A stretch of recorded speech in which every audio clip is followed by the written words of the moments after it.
Desde sempre pra mim o Shoto sempre foi um dos personagens principais e também um dos meus personagens favoritos na história, né? Desde ali da concepção do seu design, o seu próprio Seiyu, né? Que é o Seiyu ali do Eren de Shingeki no Kyojin e também o Meliodas de Nanatsu no Taizai. A forma como o próprio Shoto ele acabou sendo colocado na trama de Boku no Hero foi colocando cada vez mais peso de que ele seria um dos personagens centrais. E não é à toa que está classificado como Big Three ali da turma A, né? Que foi colocado realmente como Big Three, como o terceiro personagem central da trama ali de Boku no Hero. E o próprio Horikoshi ele chega a colocar essa ênfase na saga quando Bakugou, Deku e Shoto vão treinar ali com o Endeavor. E a gente já começa a ver uma separação dos três personagens. Só que ao longo da trama, a gente observou alguns destaques no personagem, mas parecia, né? O Shoto sempre parecia que tinha aquele negócio de agora vai, agora vai. Agora a gente vai observar a verdadeira evolução do personagem. Agora a gente vai observar esse contexto de que vai acontecer, mas esse agora vai parecia que nunca chegava. Mas por que será que isso rolou? Como que a gente pode observar essa evolução ali do Bakugou e do Deku e o Shoto ter ficado para trás ou meio que mostrar para nós, dar um sinal para nós de que ele havia ficado para trás? Isso pode ser a demora do desenvolvimento do personagem, pode ser a forma como o hype para cima dele em Boku no Hero foi completamente estragado.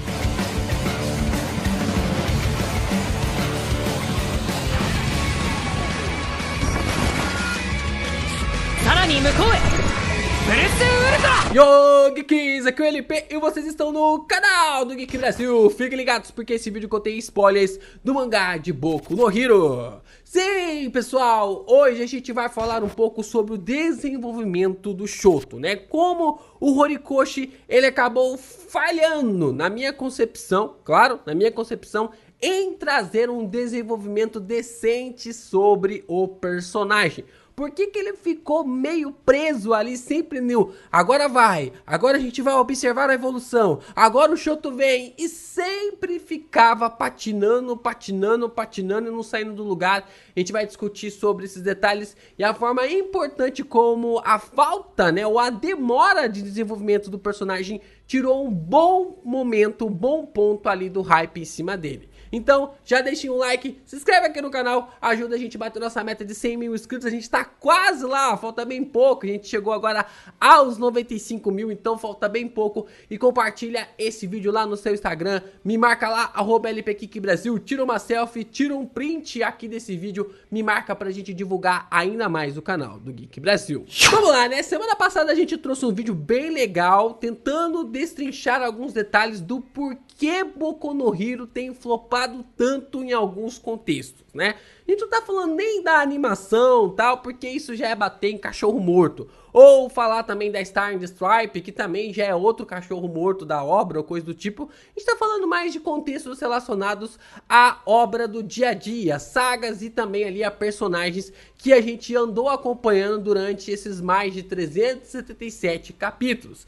E não é surpresa de ninguém, não é surpresa pra ninguém que acompanha o mangá de Boku no Hero com os olhos um pouco mais críticos, né? Não ali com os olhos mais focados no haterismo, mas sim focados no olhar mais crítico, de que os personagens em Boku no Hero, a maioria tem um background raso. Né? Quase todos os personagens, isso foi uma das minhas críticas ali no vídeo, de que o próprio Horikoshi encheu ali a história de muitos personagens e não conseguiu evoluir, né? O excesso de personagens na trama fez isso com a história, né? Porque quando você apresenta um novo personagem, quando você apresenta ali um novo contexto, você cria um hype para que aquilo realmente seja influenciado, que aquilo seja realmente concretizado.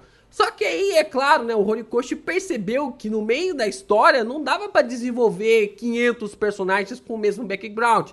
E ele decide então afunilar isso em 3 personagens: Deku, Bakugou e Shoto, fazendo deles o Big Three ali da turma A. Só que quando a gente começa a comparar a evolução, Ou melhor dizendo, quando a gente começa a comparar o processo de evolução do Deku e do Bakugou, parece que o Shoto ficou para trás. Parece que o Shoto acaba ficando para trás nesse processo de evolução.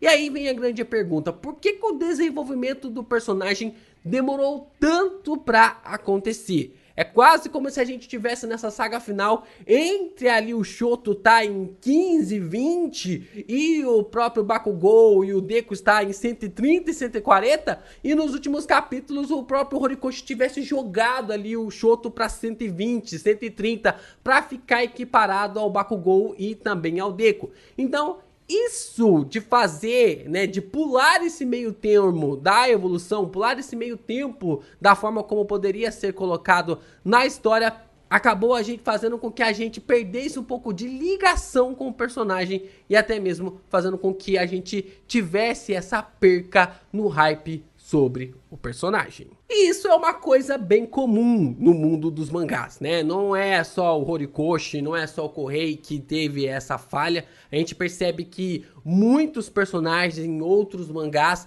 começam com um desenvolvimento bem parecido em relação ao trio principal, né? Para você ter uma história, para você ter ali uma questão importante, você tem ali sempre um trio principal numa história. A gente tem Black Clover ali com Asta, Yuno e Noelle. A gente também tem ali a forma de Jujutsu Kaisen com Itadori, Megumi e Nobara. Nós também temos ali outras questões, né? A gente observa outras obras, outras histórias com os mesmos tipos de colocações, principalmente para ter esse tipo de evolução.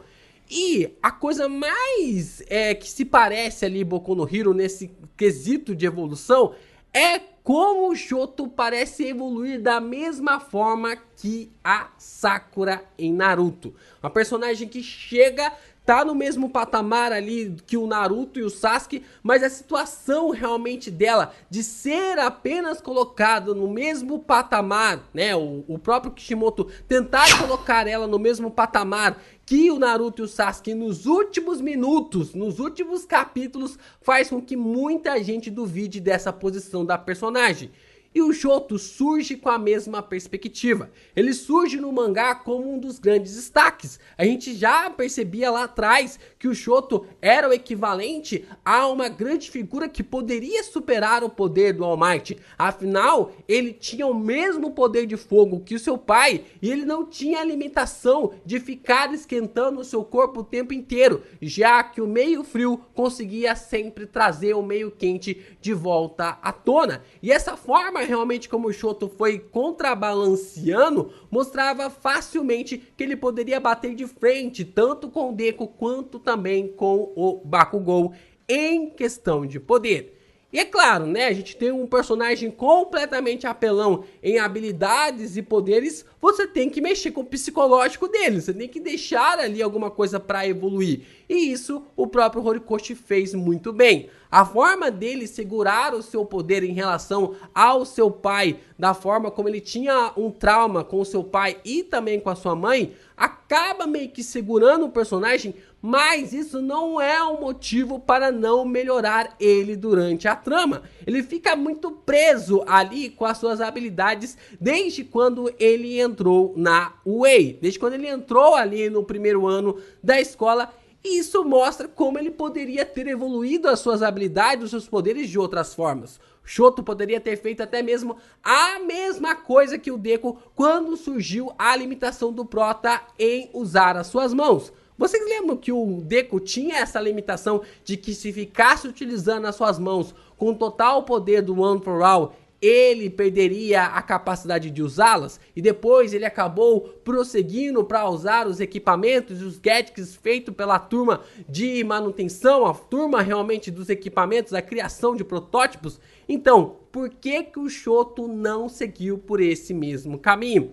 Tudo bem que a evolução do personagem era para que ele atingisse o fósforo. Só que entre o começo, quando a gente observa a evolução dele e até a criação ali do fósforo, nós temos um buraco no seu desenvolvimento. É aqui que eu falo para vocês que no começo da trama, quando o Shoto tinha 10, 15, 20 e o próprio Bakugou também tinha isso juntamente com o Deku, nós vimos de uma forma gradual os dois personagens chegando em 130, 140, 150 e o Shoto não. O Shoto ele sai de 15, 20 e já pula para 130 com o fósforo e faz com que a gente não consiga se apegar a ele. Quando você pula esse tipo de evolução e não narra isso na história, você só aparece com um novo poder. Você faz parecer que o personagem só poderia ter seguido por esse caminho, coisa que ele já poderia ter alterado, coisa que ele poderia ter mudado durante a perspectiva. E na trama, a gente observa que o Kohei faz isso várias vezes com o Bakugou e também com o Deku.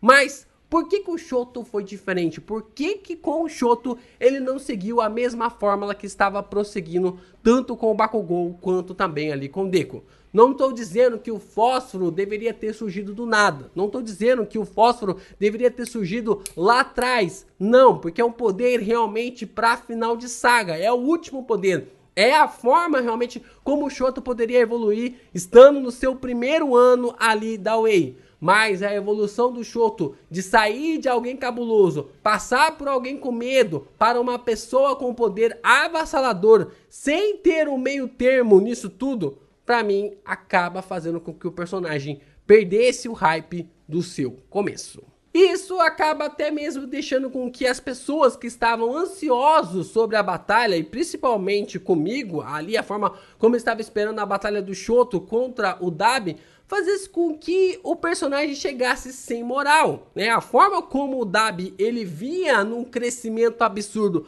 numa evolução e numa perspectiva como nós visualizamos, né? Nesse confronto de querer ver o Dabi lutando contra o Endeavor e depois observarmos ele lutando contra o Shoto com uma evolução muito tardia, faz com que o personagem chegue um pouco sem moral. Tivemos uma boa luta, né? Onde o Shoto acaba derrotando o seu irmão, mas a força dele não foi o suficiente nem para conseguir pará-lo. Então, a forma como o Shoto poderia ter tido essa evolução seria algo suficiente para poder derrotar ali o seu irmão. E o próprio Horikoshi reconhece isso quando ele faz o Dabi meio que contravirar a partida, não fazer o personagem lutar contra o seu irmão novamente, mas ir atrás do Endeavor. Porque até mesmo ele sabe que a falta de evolução do Shoto não seria o suficiente para amenizar a dor que o Dabi estava sentindo como um personagem. E isso, como eu falei, foi ecoado durante outros personagens em Boku no Hero, que não tiveram destaque na trama, mas que possivelmente vão ter a partir de agora. Porque, como eu sempre falo, é melhor tardar do que falhar nesse sentido. E da mesma forma como o Shoto teve a sua evolução, eu espero que os outros personagens também possam ter.